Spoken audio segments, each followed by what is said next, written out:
الذي خلق الموت والحياة ليبلوكم أيكم أحسن عملا وهو العزيز الغفور. أشهد أن لا إله إلا الله وحده لا شريك له وأشهد أن سيدنا محمدا عبده ورسوله. اللهم صل وسلم على حبيبنا المصطفى سيدنا محمد وعلى آله وصحبه أجمعين. رب اشرح لي صدري ويسر لي أمري واحلل عقدة من لساني يفقهوا قولي. ربنا افتح بيننا وبين قومنا بالحق وأنت خير الفاتحين. سبحانك لا علم لنا إلا ما علمتنا إنك أنت العليم الحكيم. ولا حول ولا قوة إلا بالله العلي العظيم. Amma ba'd. Imam seluruhnya terkuasa, pimpinan masyarakat setempat, Tuan Haji, Pak Haji, ibu-ibu, bapa-bapa, saudara, adik-adik yang dirahmati oleh Allah. Alhamdulillah, syukur banyak-banyak pada Allah Ta'ala. Malam ni Allah izinkan pertemuan kita dan kita dapat sambung pembacaan kita, dan kita masih pada bab yang ke-11. Pada perenggan yang tertulis Ibnu Mubarak mengatakan, kata Ibnu Mubarak, talqinkan orang yang akan mati dengan membaca kalimah la ilaha illallah, dan jika ia sudah mengucapkannya, maka biarkan dia. Dikemukakan oleh Bawawi dalam Syarah As-Sunnah.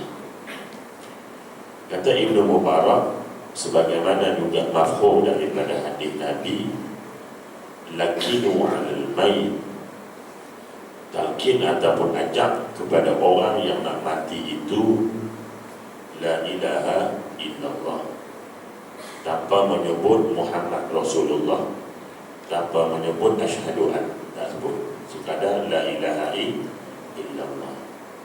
Itu yang mengajak sampai asyhadu an itu bukan berdasarkan hadis tu, itu berdasarkan cerita Melayu. Jadi hak Nabi itu ajak sekadar la ilaha illallah saja, tanpa ada Muhammad Rasulullah, tanpa ada asyhadu, tak ada. Bahkan sebahagian ulama kata boleh sekadar Allah saja, kalau sekira-kira ucapan la ilaha illallah itu menukarkan orang yang sedang nazar tadi. Tapi dibahas lagi bahawa senazar manapun manusia yang membolehkan dia mengucap tak mengucap itu adalah amalan sebelum dia nazar. Kan? Kalau amalan sebelum dia nazar itu memang baik orangnya, kan, sekali aja dia boleh sebut.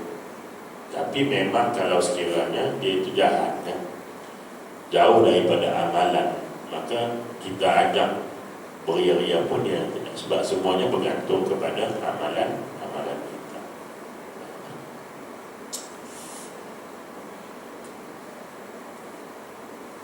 Hening malamnya, hening, hujan begini, sejuk lagi. Saya pun hening.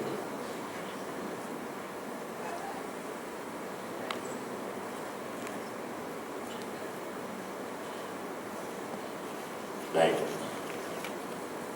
Abu Muhammad Ilyas Abdul Haq mengatakan, jika didesak terus untuk mengucapkan kalimah tersebut, padahal ia sudah mengucapkannya satu kali, hal itu dikhawatirkan membuat dia merasa gelisah, lalu dimanfaatkan oleh setan sehingga menyebabkan dia mendapat su'ul khatimah. Jadi kalau dia ajak-ajak, dah sebut ajak lagi, orang ni datang ajak, orang ni ajak datang, tuan-tuan sekalian, nah, jadi boring dia. Boring, kau ingat apa? Nah, jadi dia malas, dia gelisah, apa ni tadi aku dah sebut, dia ucap lagi, kecuali dia bercakap benda lain. Nah, lepas dia ajak tu, kita ajak la ilaha illallah, dia tanya pula, siapa menang jadi ti dengan kau dah? Itu kan diulang lagi, ajak lagi, dia cakap lagi buatnya. Tapi kalau dia dah cakap, dia dah ucap, dia diam saja, tak perlu lagi dia ulang-ulang ajak. Dia akan menimbulkan kegelisahan. Kegelisahan ini setan akan masuk, dan wala'iyazubillah, akhirnya dia mati dalam keadaan su'ul khatimah. Setan tu kan sentiasa suruh cakap tu, suruh cakap.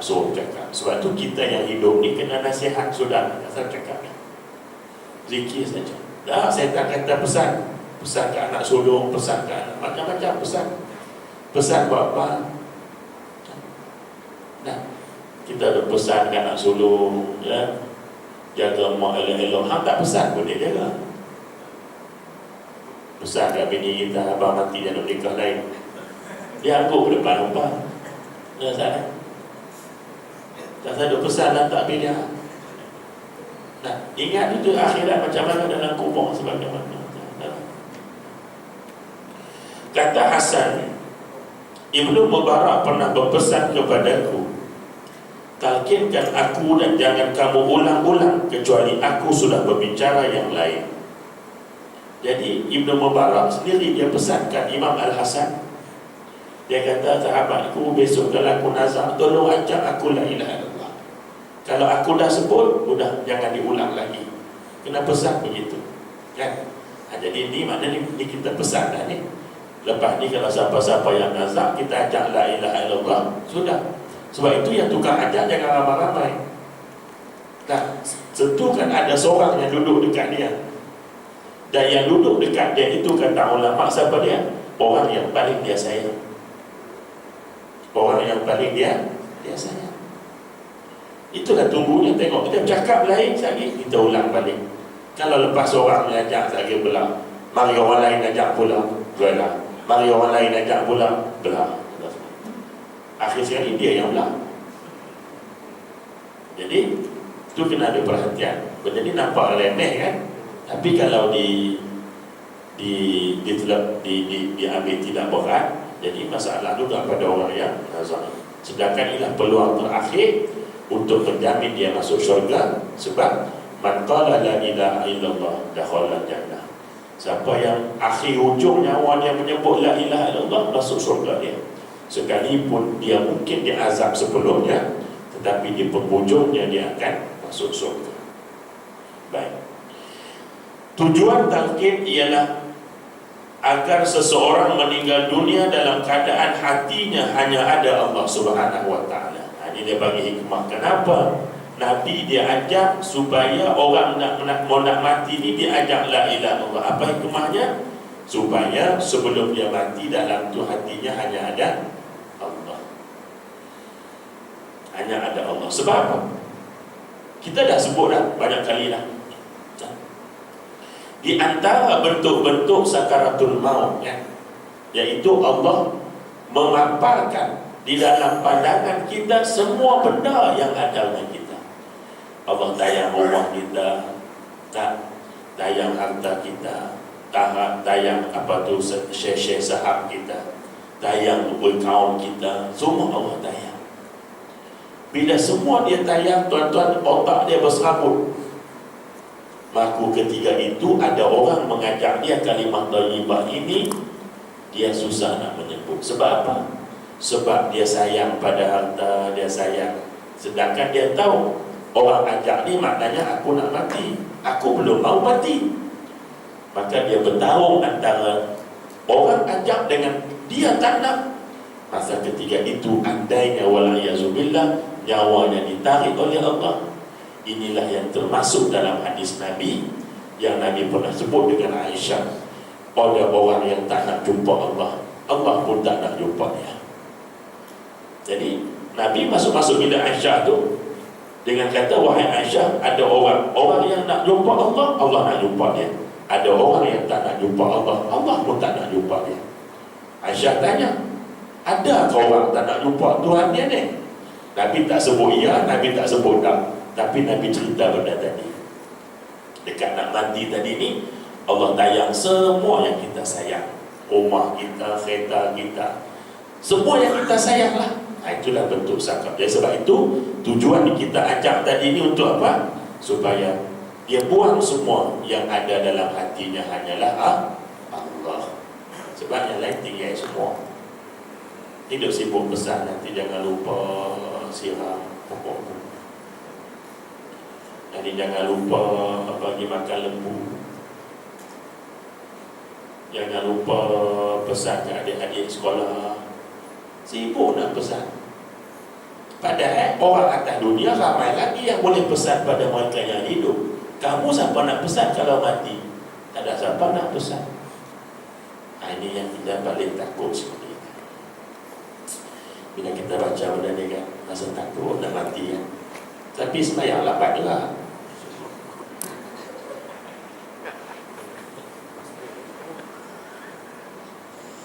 Jadi masalahnya terfokus pada hati.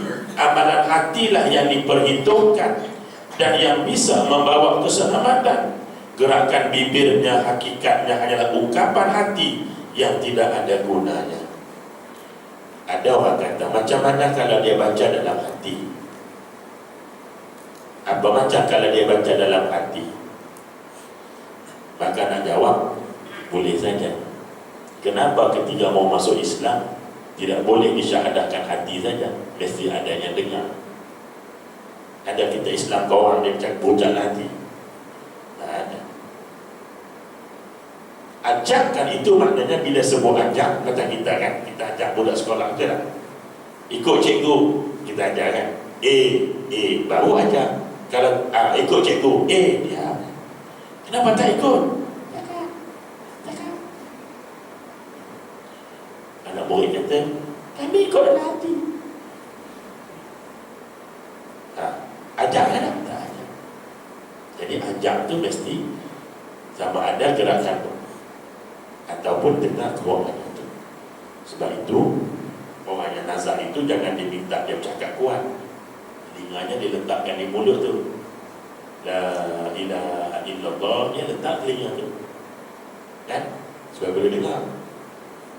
Ini bukan super akad nikah.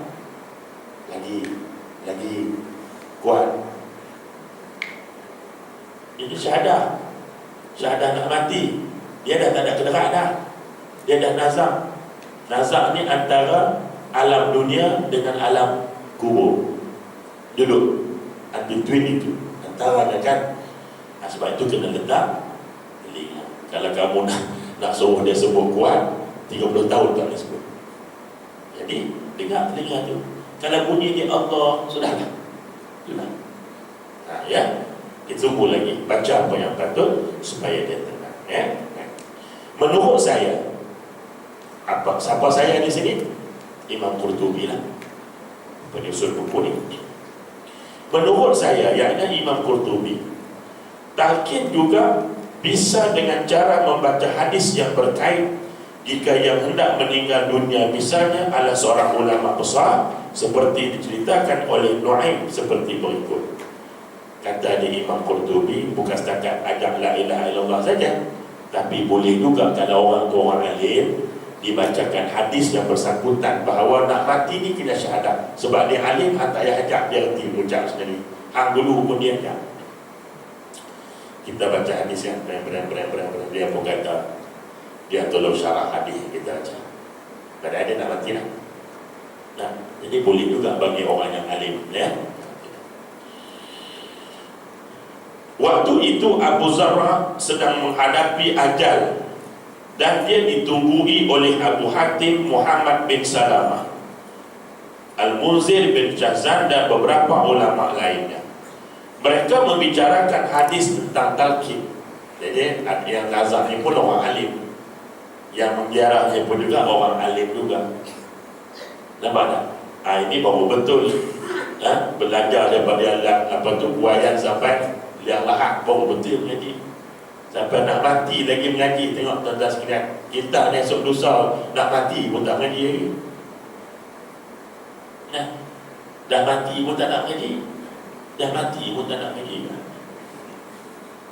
Berimam ajar macam-macam, nanti malaikat datang, dia pun kata sudah dah memang. Dia ajak orang surau dah lah. Berimam pun mati kan. Dan mereka berharap mudah-mudahan Abu Zar'ah masih hidup. Mereka berkata, kawan-kawan, mari kita saling mengingatkan hadis tentang talqin. Muhammad bin Salamah memulai terlebih dahulu. Aku mendengar dari Adhab bin Mawh, dari Abu Hashim, dari Abdul Humaid bin Ja'far, dari Syalih bin Abu Gharib. Sampai di situ mereka semua terdiam. Tiba-tiba dengan suara berat Abu Zar'ah berkata, aku pernah mendengar dari Abu Hashim, dari Abdul Humaid bin Ja'far, dari Salih bin Abu Gharib, dari Kasih bin Marrab Al-Hadrami, dan dari Mu'az bin Jabal, bahawa Nabi SAW bersabda, barang siapa yang akhir kalimahnya dalam hidup mengucap la ilaha illallah, maka dia masuk surga. Nampak? Kawan tu baru baca an dia boleh sambung makan. Hebatnya untuk guru ni. Nampak? Jadi boleh juga kalau yang nazar itu ialah orang yang alim. Bahkan dia boleh sambung pula hadis. Kawan tadi baru an dia boleh sambung. Tutup alim lah kita semua. Tapi kalau ialah masing-masing bahagian cakap pun susah lagi. Maka Allah mengharamkan ia masuk neraka. Setelah itu Abu Zar'ah langsung meninggal. Semoga ia beroleh rahmat daripada Allah.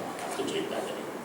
Abdullah bin Syabramah bercerita, satu hari bersama dengan Amir Asyubi, aku menjenguk orang sakit yang sudah sangat kritikal. Kami mendapati ada seorang tengah menalkinnya supaya ia membaca la ilaha illallah dengan diulang-ulang terus. Asyubi menghampiri orang itu dan berkata, tolong kasihani dia. Dia paksa ulang. Maka kata dia, tolonglah kasihankan dia. Tiba-tiba orang yang kami dengar itu berkata, kamu talqini aku atau tidak? Aku tidak pernah meninggalkan kalimat takwa tersebut. Kemudian ia membaca wa alzamahum kalimat taqwa wa kanu ahaqqa biha wa ahlaha. Orang yang nazar tadi ni, ada seorang tu ajak bertubi-tubi syahadat, maka ditegur, dia tak kasihan dengan dia. Akhir sekali orang yang nazar kata, kamu dah ajak ke belum?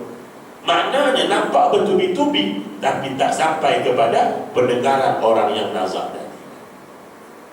Sebab apa tak dengar? Wallahu a'lam. Mungkin kerana sesuatu yang tidak berketepatan dengan syarak, maka dia tak sampai kepada orangnya. Dan keadaannya begitu. Macam kisah kan, ada seorang yang azan di Madinah kan, dia minta dengan Nabi untuk nak azan. Ini kisah ni masyhur kan. Akhirnya kerana didesak juga nak juga, akhirnya Nabi kata tak apa azan. Sebaik saja selesai solat subuh, tiba-tiba dengar Assalamualaikum. Rupanya malaikat. Nabi tengok, Jibril turun. Tak ada tanda pun kata wahyu. Dia tanya, kamu tak azan, tak semayang subuh ke begini? Nabi kata semayang. Azan tak dengar. Rupanya azan pada pagi itu walaupun sedang dilakukan oleh orang yang muda, orang yang baik juga suaranya, tetapi tak sampai ke langit. Kenapa?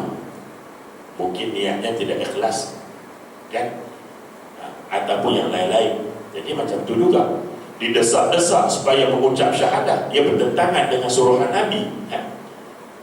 Akhirnya walaupun nampak macam bagus ni, duk ajak orang mengucap banyak kali, rupanya orang yang diajak tadi, apa tak ajak aku ke syahadat? Padahal bertubi dah ajak tadi. Sebab apa? Sebab wallahu a'lam, mungkin kerana dia melakukan sesuatu tak kena dengan apa yang Nabi kata.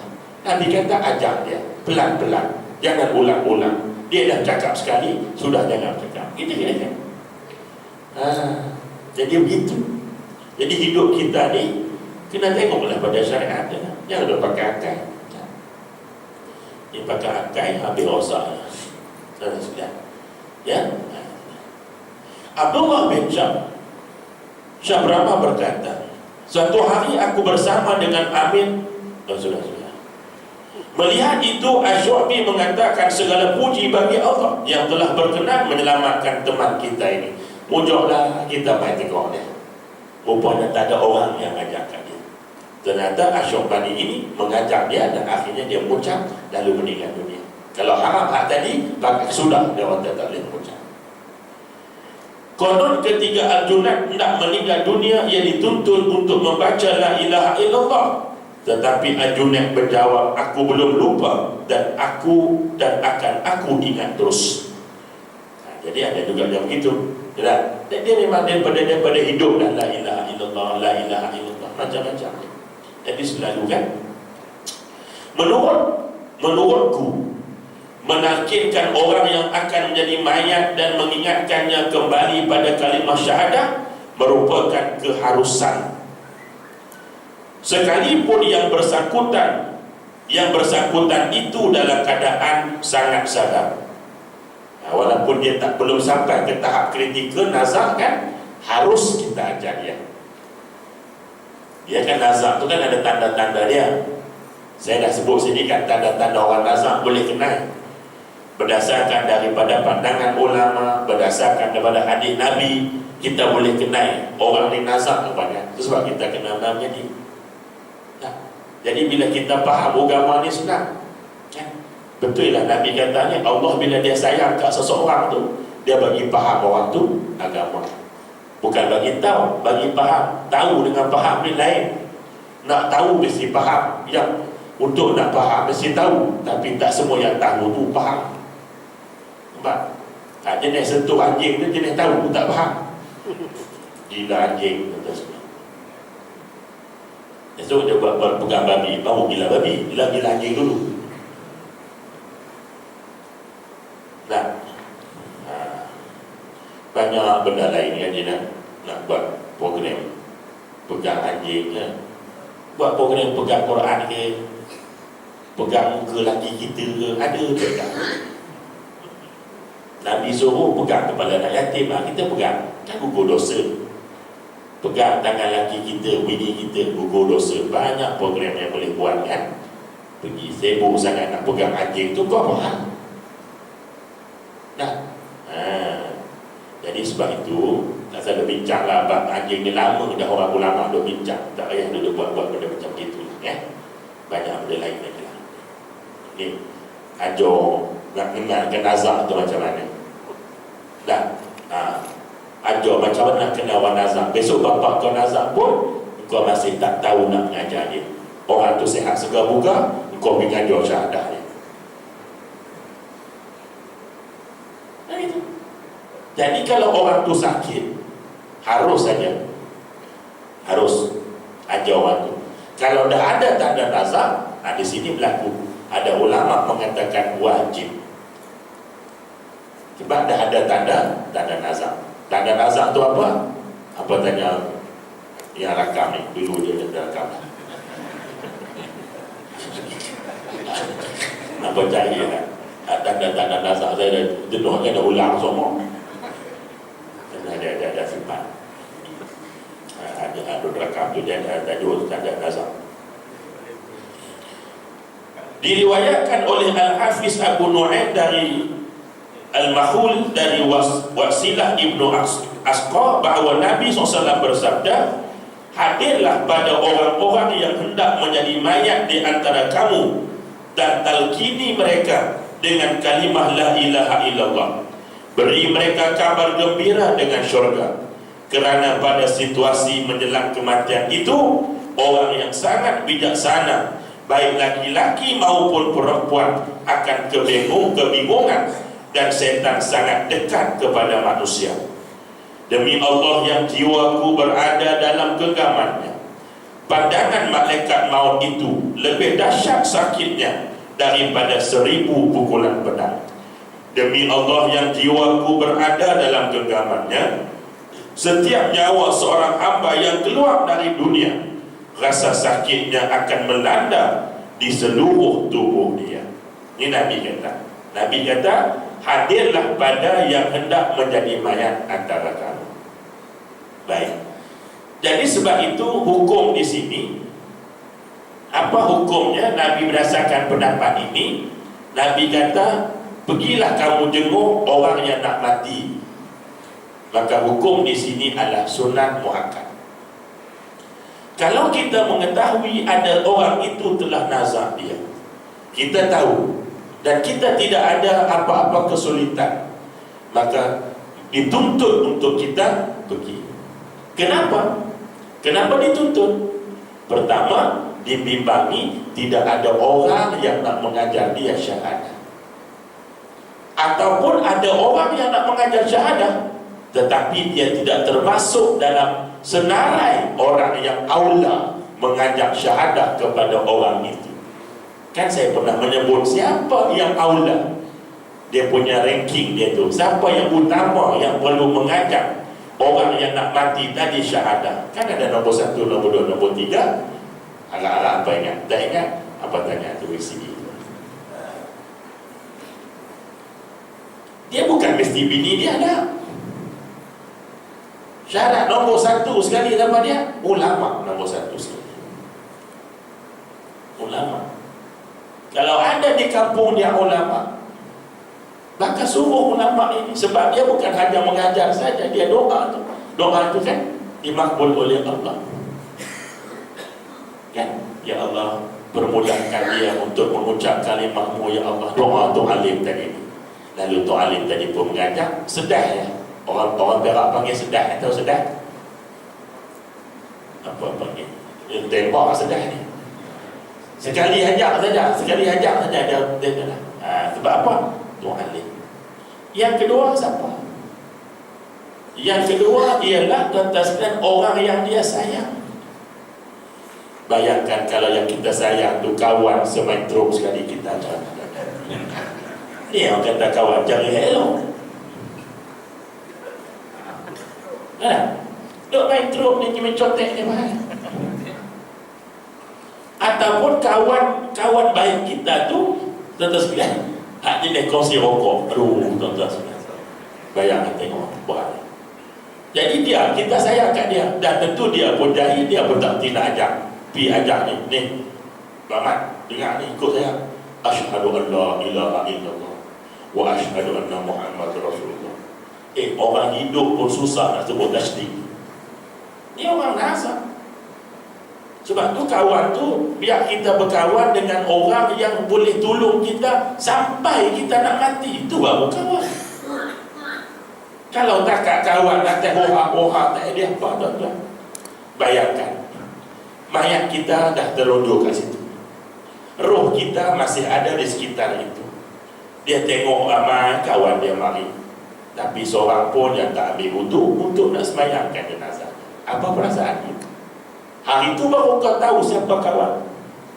Dulu Masya Allah, bandar telefon datang, minum kopi kat kedai mama sampai pukul 4 pagi. Kawan setia sungguh.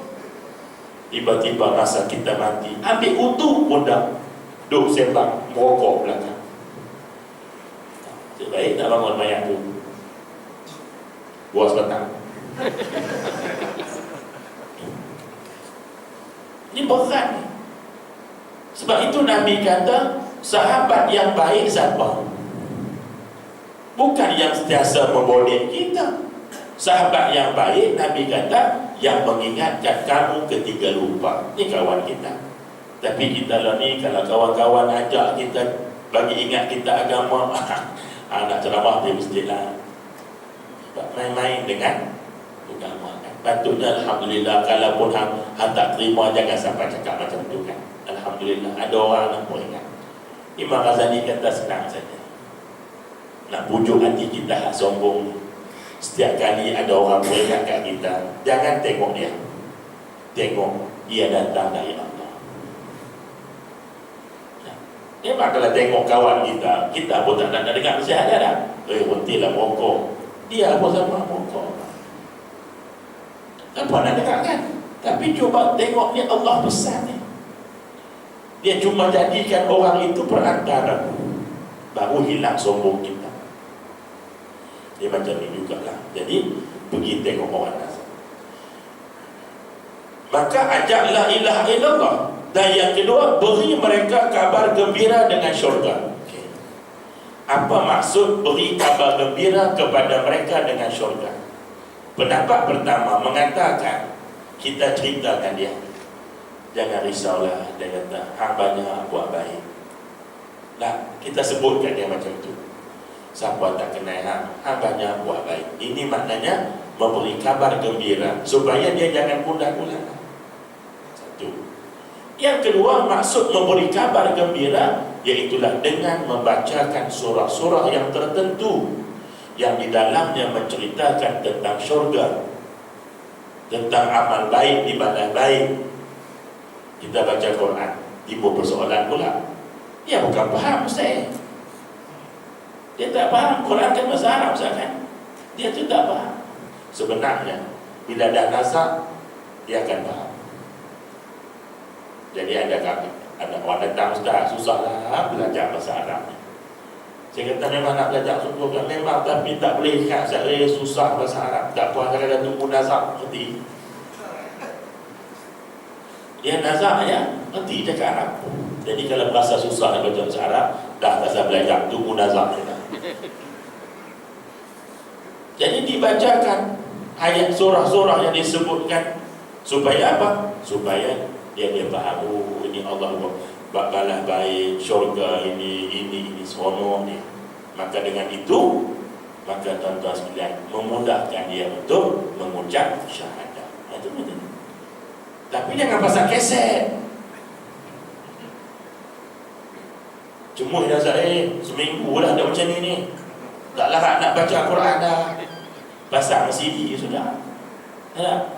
Tidak pun lupa budak tahfiz. Anak dia merokok, budak tahfiz baca Quran. Jadi fikir macam tu. Sebenarnya begini saja. Kalau kita sering baca Quran kepada orang yang nak mati, nanti insya-Allah kita nak mati akan ada orang yang baca Quran kat kita. Fikir macam tu sudah ada. Itu sebab jangan kerikut apa yang kita nak buat, kita buat. Bukan kita nak fikir balasan dah, tapi Allah Ta'ala kan maha adil. Bukan kita nak fikir balasan dah, tapi tuan-tuan sekalian dah. Sebab ada satu kisah datang kepada Sayyidina Umar. Seorang bapa datang kepada Sayyidina Umar. Dia kata, wahai Amirul Mukminin, ini anak derhaka. Umar marah ke budak ni. Budak tadi tanya balik, itu aku. Tapi dia kata, Umar tanya, kamu tahu tak hak anak kepada bapa? Budak tadi tak jawab. Dia tanya balik Umar, aku nak tanya pada kamu, apa pula hak bapa kepada anak? Umar kata ada. Hak bapa kepada anak yang pertama, apa dia? Pertama dia beri nama yang baik kepada anak. Bila beranak, beri nama yang baik. Nama yang baik nombor satu, yang ada nama Allah. Itu yang terbaik. Yang kedua, nama para nabi. Yang ketiga, nama para ulama. Yang keempat, nama yang membawa makna yang baik. Empat maknanya, beri nama yang baik. Terbaik, nama Allah. Abdul Somad misalnya kan.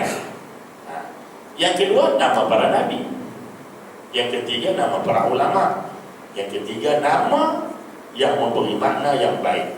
Jadi yang beri makna baik saja tu duduk nombor 4. Duduk nombor 4. Yang kedua, hak bapa kepada anak apa dia? Ajarkan kepada dia Quran, yakni ilmu agama. Dan yang pertama saya terlupa tadi. Yang pertama, carikan ibu yang baik bagi budak. Kata dia budak ini, wahai Amirul Mukminin, tiga-tiganya bapa aku tak buat. Bapa aku pilih perempuan yang mau aku tu di kalangan orang yang jahat. Dia beli perempuan pelacur dengan sekian banyak, lalu dia jadikan mak aku, itulah mak aku. Bila aku beranak, dia bagi nama aku dengan membawa maksud ke lawang jannah. Batman tahan lagi tuan-tuan.